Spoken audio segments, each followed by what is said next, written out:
Coming up on Mountain News Weekend Edition, COVID-19 cases continue to climb throughout the state, and one county in our region sees their highest recorded number of cases in a single day. Dedicated to eastern and southern Kentucky, this is WYMT Mountain News Weekend Edition.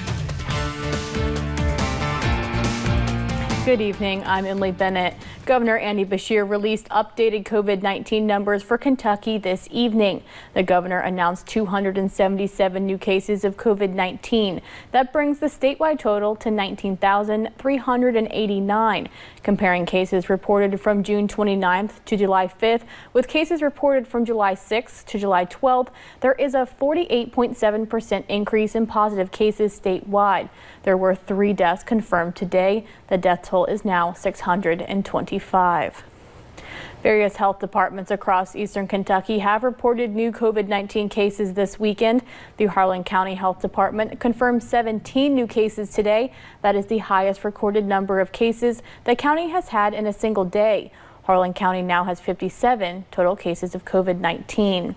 The Lake Cumberland District Health Department is announcing a spike in cases in the district. A cluster of the cases were traced back to Cracker Barrel employees in Somerset. And today, the Bell County Health Department announced 4 new cases, bringing its total case count to 108. For more information on COVID-19 in eastern Kentucky, go to our website, wymt.com. Now, as cases of COVID-19 continue to rise in our area, Journey Christian Church in Hazard has canceled its in-person services. The church has held in-person services for the past 4 weeks with social distancing in mind by sitting chairs 6 feet apart, recommending masks to be worn and encouraging people to limit physical contact. Now the church is only offering online services to keep its members and the community safe. We kind of felt like it was in everyone's best interest because we don't just have an obligation to fill the seats in this house, but we also have an obligation to protect these people and protect their families that maybe aren't even here at church with them, but they're going back home to. In August, church leaders will reevaluate plans to hold in-person services again. Now, it's been almost 2 months since houses of worship have been allowed to open back up here in the Commonwealth. Things have been a little bit different, and they will continue to be under Governor Beshear's mask mandate. Grace Feinerman spoke with spiritual leaders who share how their communities are dealing with our new normal. Going to church may look different now that masks are required, but its importance is the same. The word Catholic means community. It means coming together. Father Jim Sitchko, a papal missionary of Pope Francis, says church communities are excited to come together. He says all who go up for communion will wear their masks. The host will be placed in their hands. Then they will step aside to take off the mask while receiving the Eucharist. It doesn't stop with masks. Churches are continuing to sanitize and social distance. The need to reach out to a single person at a time, that every single person is a community. Rabbi Shlomo says Chabad of the Bluegrass has not opened for services yet. He shares the core of religious life for the Jewish faith isn't in the synagogue, it's in the home. A lot of the rules that we're following in social distancing are mentioned in Jewish law. In Jewish law, you're supposed to wash your hands when you wake up, before you eat, after you use the restroom. Rabbi Shlomo shares synagogues that are open, such as Chabad of Kentucky and Louisville, are socially distancing using containment units. Experts share no matter your religion or place of worship. If you're at risk or feel unwell, stay home. In Lexington, Grace Feinerman, WKYT. Each church may have to go about social distancing in different ways depending on size and design. More than 400 people showed up for free COVID-19 testing at St. Stephen Baptist Church in Louisville. The testing site was a partnership with Norton Healthcare. Volunteers tell us they wanted to make sure people who live in West Louisville had a place to get tested for the virus. But we wanted to bring awareness that COVID is real and we still need to pay attention to it. So it's important for us to not get tested once, but to continue to get tested to make sure we are not carrying the virus. St. Stephen Baptist Church said they hope to work with Norton Healthcare again to offer more free coronavirus testing. There's been some confusion over whether the mask mandate is still in effect. The confusion comes from a judge's ruling over another issue that put a temporary restraining order against the governor's executive orders during the pandemic. But some lawmakers we talked to today say the mask mandate is not impacted by that. WYMT's Phil Pendleton spoke to those on both sides of the political aisle about what has become a very political issue. The governor's use of executive power during the coronavirus pandemic has been called into question with some legal challenges. This is about public health and it shouldn't be politicized. We're trying to keep people safe. We're trying to stay ahead of the curve here. A Scott County Circuit judge ruled in favor of the agriculture commissioner and Evans Orchard after they sued, claiming the governor's orders were unfairly hurting agritourism. The judge issued the temporary restraining order, but some lawmakers say that does not mean the most recent mask mandate is not enforceable. Emergency regulation from the executive order has the force of law and it is still in effect, even though we're seeing some action as this winds through the court system. A spokesperson for Senate President Robert Stivers told me that it's not so much about the mask mandate. They say that it's about communication.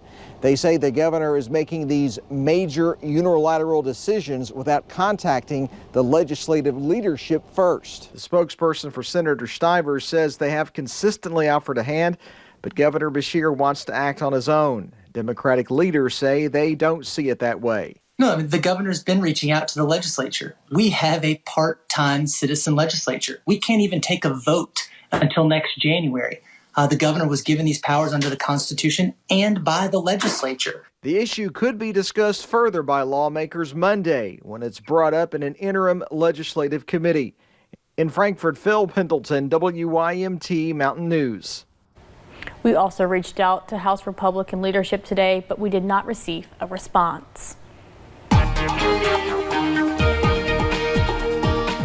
Well, what started off as a mostly warm and sunny day has turned into a bit of a stormy and soggy night. You can actually see that looking outside our studio doors here at WYMT. The city lights illuminating the soggy surface of our parking lot there. We've actually seen some lightning on this camera over the past little bit, and that makes sense. We do see a few more storms out there. You saw those storms blow up to our west, move through the mountains, and they're just about on out of here right now. Still seeing one moving out of Buchanan County this evening off into parts of Virginia and West Virginia. One more working through Letcher County. Will probably end up clipping parts of Wise and Dickinson counties over the next little bit, and even southern parts of Pike County as we head through the rest of the night. Not a whole lot of heavy rain. Well, we are seeing a whole lot of heavy rain, not a lot of damaging wind. We did see a few reports earlier, but these storms have since calmed down. Really just some heavy rainmakers as we head through the rest of your evening hours and into the overnight. Your headlines as we head through: storms in late tonight. The good news is we have a dry stretch coming to start the week. The bad news, well, good news depending on your perspective.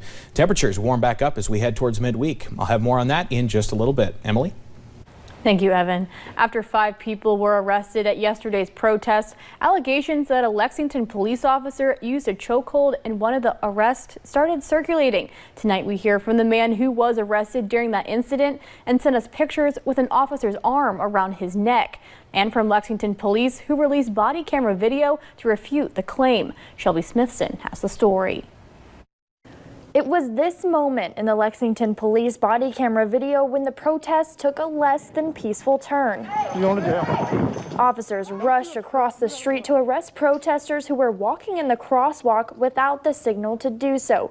Just before, you can hear officers in the video say as soon as someone steps into the street, they'll be arrested, along with some prominent protest leaders who were on the sidewalk, but police say we're encouraging others to get in the road. Organizers were trying to discuss how we could have our voices heard. James Woodhead can be seen in the body camera footage trying to video the arrests as they happen. But it's when officers are arresting community activist April Taylor that Woodhead becomes the target. When I was trying to move closer to her, the police grabbed hold of me. One police officer in particular wrapped his arm around my neck from behind as he slammed me down to the ground. And from there, multiple police officers were on my back. Woodhead sent us these photos of the incident that now have people protesting what they say is LPD's use of a chokehold. However, Lexington police released a statement along with their body camera video saying it was not a chokehold and that Woodhead was interfering with an arrest. So an officer wrapped his arm around Woodhead to get him away from the arresting officer, then took him to the ground to place Woodhead under arrest. It alarms me that the police can weaponize and strategically use body camera footage to try to silence and try to victimize people, in this case, peaceful protesters.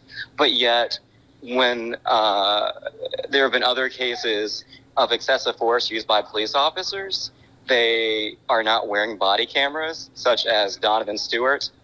In Lexington, Shelby Smithson, WKYT. A group gathered to show their support for LMPD in the Newburgh Neighborhood Shopping Center. Master Sergeant Phil Cease organized the event. He says it's a way to show the men and women of law enforcement support while protests are happening. We want them to know that there are people out here that care about them and their families, and that they are human beings, and that our homes are sanctuaries for them if they need it, and that we truly appreciate them protecting us. A Back the Blue rally happened today at noon at the base of the Big Four Bridge in Jeffersonville. The COVID-19 pandemic is taking a toll on international students across the country. The U.S. announced on Monday that students face deportation if their universities only offer online classes. Fortunately, UK is planning to offer traditional learning, but some are still worried that could change. Sue Roberts from UK knows the future for nearly 800 students on campus depends entirely on how the semester happens. The University of Kentucky is committed to a full experience that's a mix of in-person traditional type classes, hybrid classes, and some online classes. Right now, UK international students will be able to stay in the country as long as in-person classes are available. Even with no fans in the stands, NASCAR brought plenty of excitement to Kentucky Speedway in Sparta, especially today with a fantastic finish.